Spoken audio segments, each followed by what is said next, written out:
Hey everybody, I'm back again with the tiny house. Just wanted to show you the progress. This is what we've got so far. I kind of made a bit of a jump there between clips. I just got a little busy and you know how it is. But let's review what has been done. We have a window that I got for dang near nothing. In fact, the window was free. It's in great shape, nothing really wrong with it. The screen needs a little, I think it needs rescreening. You know how the fiberglass screen gets kind of old looking. Other than that, the window's perfect. Can't beat free. I've got my shed board on here, which is this, what I call smart board up here, but it's sort of a all-weather OSB based type stuff. It's all sealed. The glue is really good glue. It doesn't swell. Even if moisture gets kind of on the inside there, it won't really hurt it. I got the back deck on. I don't know if that was in the past clip, but that's on there. I got a little board here to protect it. This door we've got, back up so you can see. Got a nice little door. I had some oak doors that I thought were solid wood. Paid $200 for 2 doors. I thought that's an amazing deal. When I got back here, I had one sitting over here and a little moisture got to the bottom and it started swelling up. And I said, well, oak doesn't swell up like that. Anyway, it swelled up like a sponge underneath. The door was that chipboard stuff and it was just a veneer oak, but it was really nicely done. So it looked like solid oak, but I paid $200 for those doors, so I'm out $200. Well, I got 2 nice doors, but they're interior doors. Anyway, I was sick to my stomach on that, and about 10 minutes later, I typed in on Facebook, 30-inch door.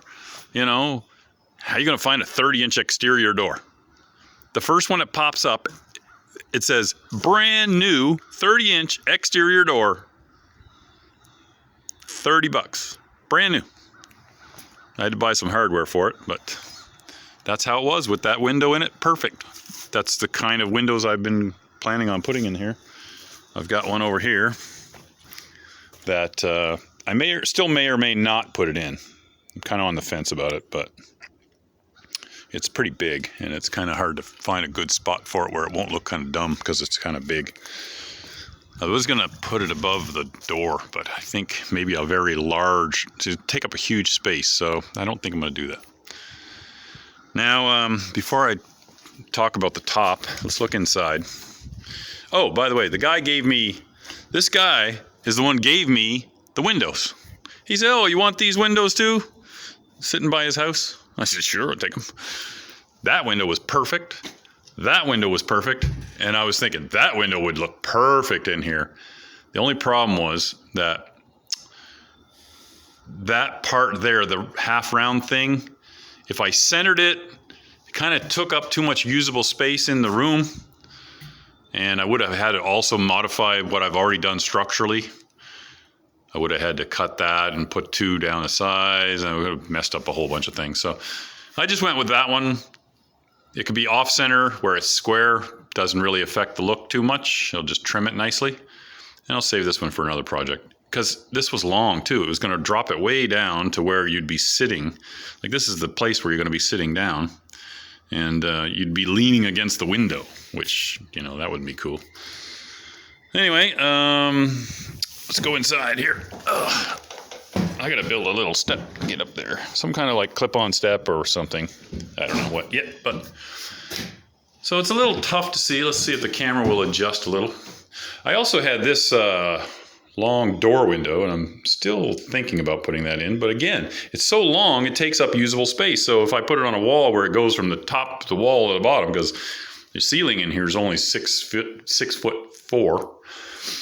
So again, I don't think I'm going to use it. I also have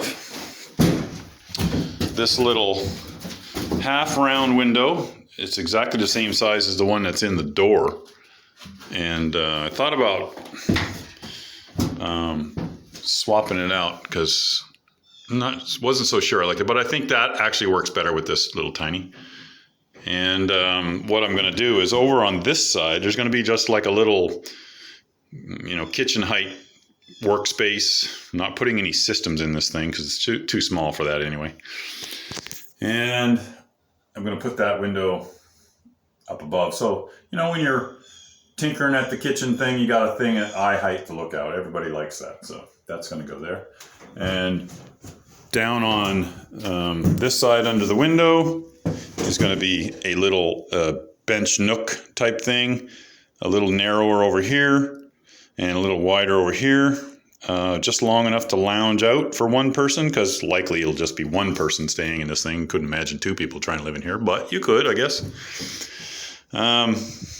And a sort of a something that fits in to act as a coffee table type thing that you can push back a little bit to use as a table. But when you push it in, it becomes more base for like an extra place for someone to crash on.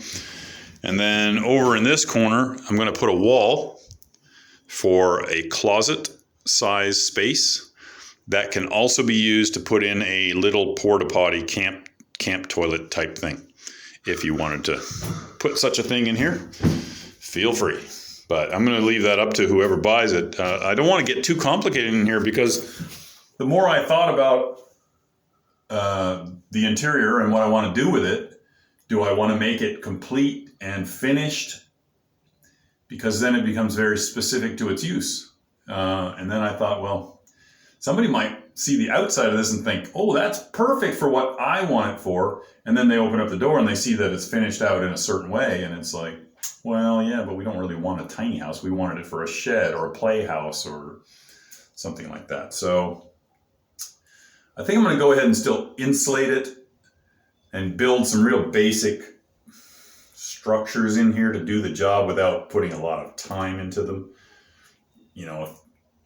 I don't know. I'm still on the fence about that. I don't know. Well, you give me your thoughts on that with this little tiny thing. Should I just leave it unfinished, ready for a carpenter to kind of do his thing? Or what? Okay, now the fun one. Here's the fun one. And I got to fix this board up here. Josh was in here yesterday and lifted up on a board somehow. I had them laid out real there. They're perfect. Okay. So I'll explain how you're going to get up in this loft, but this is the loft.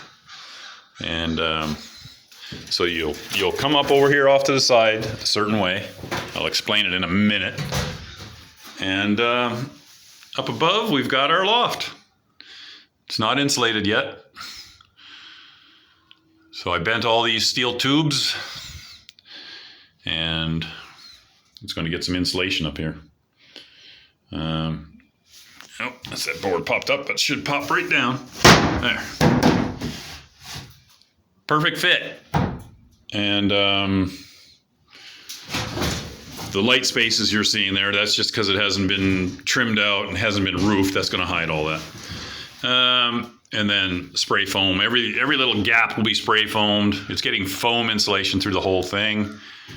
It's getting 3-inch up in there. I think only 2-inch on the side here, and 2-inch back there and back here. But this space, believe it or not, it can handle a double bed, and that will bring it to about here. A queen mattress will stick out just a little bit. So if you really wanted to jam a queen mattress in here, go ahead. It's wide enough for it. I never really thought about it, but it might actually be long enough to put it that way, which would be kind of weird. You'd be banging your head on that. But this space is perfect because this roof line is ideal for a little tiny house. Highly recommend it. So I'm going to show you, like, the floor beneath, once it's even insulated, and I don't even have drop-down axles or anything. But, I mean, I don't know if you can really tell, but it's quite roomy up here. It's more roomy than you think. I don't have my head up in where the insulation will be. It'll be right here. I don't think you would want a real thick mattress because that's going to steal away from your headroom. But, like a real high quality, thinner mattress, probably, I don't want to say a futon mattress. They suck, but like a good quality futon mattress, you know, or like a memory foam, a good thick memory foam type mattress, something good from IKEA or something. Yeah, so that's the space. Like, it's awesome. And but I'm debating on a window up here or just lighting. I think it'd be kind of nice to have a little window there, but the way I'm going to finish that out there will make flashing the window a little tricky. So anyway, let's go back down. So yeah, looking down, here's the gap. What I'm going to do to get up here, I'm going to build a little cabinet thing right down underneath. That you're going to start actually towards the wall, step up this way, up here, and then I'll probably build in some little grab bars or something just to make it a little easier to get in. But something maybe that hangs from one of these, just a little. I don't know what, something that you won't bang your head on. Got to think of that all the time. And then I'm going to build a drop-in, bolt-in deck piece for right here. And that's so basically this isn't so easy to fall out, because you don't want to fall out of here, because that would suck. And, you know, it's a good fall. So that'll drop in there just to give you more room after you get your mattress up here. That's the reason I'm doing that, because this gap will allow you to bring in as big as a queen mattress, turn it sideways, and bring it up in here. And then once it's in here, then you can just close this in. And really, a queen should work then. You might see a little bit of it at the corner right here, but yeah. So yeah, like I say, what I'm going to do is that little bench thing is going to come across here, stop. There's going to be like a little wall space type thing here with cabinets of some sort. That's, like I say, if I finish it. But step there, you'll kind of turn this way, face the center of the room. You'll step on this one. You grab something up here to pull yourself up in. And I think that'll work pretty well. I spent a lot of time thinking about it. Like, it's a real tricky thing to try and build a tiny home in it's only what, 7'2" this way. I don't know, I could be wrong on that, but something like that. 7'4" maybe, and then 8 feet on the outside. So 8 feet minus 8, 7'6" on the inside here. So it's not much. It's only 50 square feet. And if you count the loft, then that's another maybe 40. So really, if you count it, it's 90 square feet-ish. I ain't going to do no math at the moment, but that's the way it would be. So yeah, I got a lot to do here. Let's go look at the outside.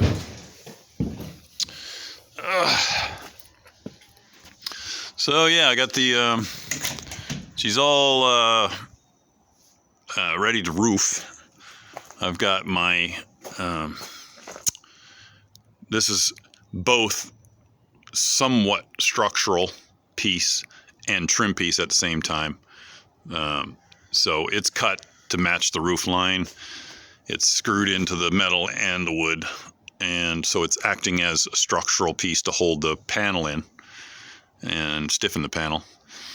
And, but instead of adding a fascia board for trim, I'm just going to clean up this outside board and trim it.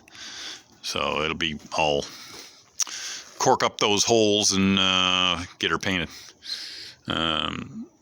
Let's go up a little bit and have a look at the roof from here. Never do this. A double ladder, but not really safe. Stepping on the step ladder to get on the bigger ladder. Sure, it's dangerous, but danger is my middle name. All right, now I'm way up on top of my other shop. So that's a good view. Woo. Yeah. So what I've done there is it was a little tricky figuring out how to make it so that it would not leak. I knew I was going to put a piece of metal on there, but after I had built it, and I allowed the width to be less than 4 feet by a couple inches so I could bend a 4x8 piece down around. But I didn't want to make it really short this way. I wanted to get the full 8 feet out of these panels. So I said, well, I'm going to have to join it. So I did a proper roof joint on my tin. So it's got a, it bends up and the other one bends down over and it's sealed right up. And then where they join, they're all like wrapped and there's no cutting in there. It's basically, that's bent and then wrapped around. So it really is almost impossible for water to get in there, and it's sealed anyway. And then what you do is you just trim right over that, but leave a gap. That will at least, I don't know if that's what you're supposed to do, but I started thinking of logical ways to do it so that water could not get in there. So what I'm going to do is there's going to be a little gap between this big, it's not a fascia board, I don't know what you would call it, on this style of roof. It's probably got a name of its own, but it's going to have a board going across with a gap. So water buildup will go down through. Now, if it freezes solid somehow, leaves get on there, and it has to go over the board, then that's still not a problem. It'll just go over the board and hit the roof. So, yeah, that's it. So it'll get normal roofing on this side. I've got a nice gray architectural style shingle, and it's going to go on this side. I'm going to trim a couple inches off of it so that it will lighten it a bit, because really that's designed, shingles are designed that way in case you lose a tab or something. It allows a little more protection up above, but I'm going to glue the ever-loving hell out of this shingle. So these will never come off, ever. In fact, getting them off of there is going to be kind of a pain. Luckily, you've got the underlay, so that'll make it easier to remove. But it's going to have normal roofing, believe it or not, normal roofing right here. And where it's only not even 2 bundles, or sorry, just over 2 bundles, and 2 bundles that have had some weight reduction surgery done, shouldn't be too bad. It's only going to add about 70 pounds on each side. And on the front, I'm going to do a thick trim board following the roof line, which is what I'm working on today. And then this is going to be cedar shakes, or cedar shingles where you're from. And just be like a nice cedar shingle, and probably won't do anything to them. Cedar shingles work best when you don't do anything to them. You don't paint them, just let the weather deal with them. They'll last decades. So I'm sure this thing will become something else in those decades. So that's pretty well it. Should look good. Shouldn't leak. And everything will be properly flashed. Let's climb down again. If I fall, hey, that's YouTube gold. Wouldn't be my first rodeo. And in a future video here soon, I'm going to explain to you what happened to me about 4 years ago. And it was a bad fall. And guess what I was doing? Roofing. Roofing's fun. I love roofing. Yeah, it messed me up pretty bad. I'll explain that here in a very soon. I'll explain that whole ordeal. That was quite ridiculous. I was messed up pretty good. So let's go to the front again. Oh yeah, no, on the side. Right here, I plan on, there's going to be this style of building has to have a lot of trim, because trim kind of suits the roof line. So it's going to be really trimmed out, trim, tons of trim. It's getting trimmed along here, and I'm debating on trimming around the wheel. In fact, I probably will, because that would just look better. But it is a pain trimming around these because there's a lot of waste. Trimmed around the front. I've got a little shelf thing here for future systems. I don't think I'm going to build a box, but that's kind of why it's there.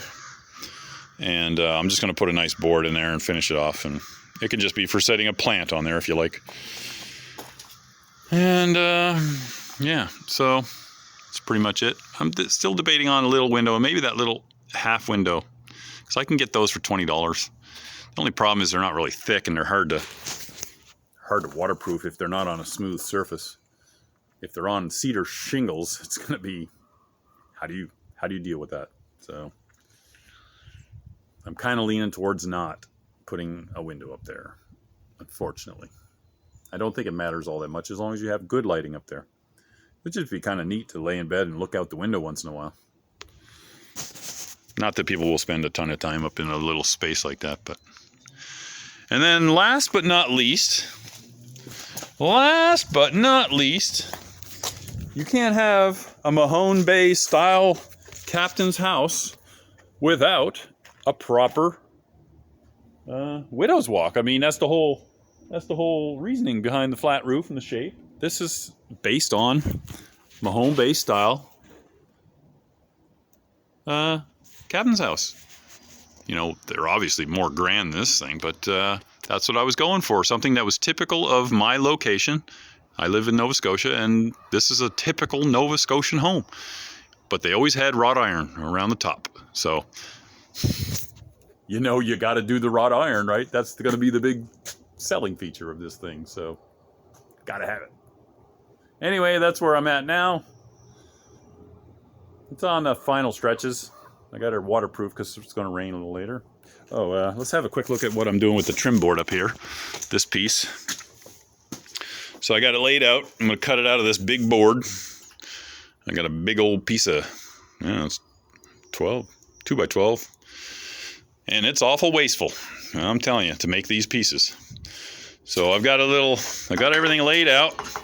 Got my line. I made a little jig out of a piece of flat bar with 2 holes. So I can put my board where I can get the most out of it. And I just drew it out with 2 holes.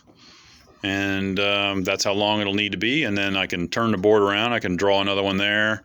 And maybe I'll get a third one out of this board, but it's got a big crack down the end. So I'm going to get 2 trim boards out of a $50 piece of wood. It might even be more than that. Wood is nuts up here right now. It's crazy. 2x4s are $7, $6.50, $7 untreated. Like, it's ridiculous. I just bought 2 sheets of 3/8 plywood for up here. It was $41 for a sheet of 3/8 plywood.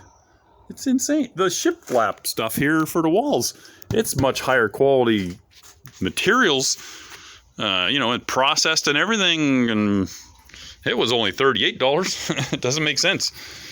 So, I don't know, there's something going on there. But anyway, it's been nice talking to you, and now you know what's up with the Tiny right now. I got a little bit of work to do on the running gear, a little bit more welding under there, a little more painting, and a little bit of electrical. So, yeah, I still got quite a ways to go, I guess. So, we'll see you on the next one when I'm probably close to being finished. I'll do another little video on it.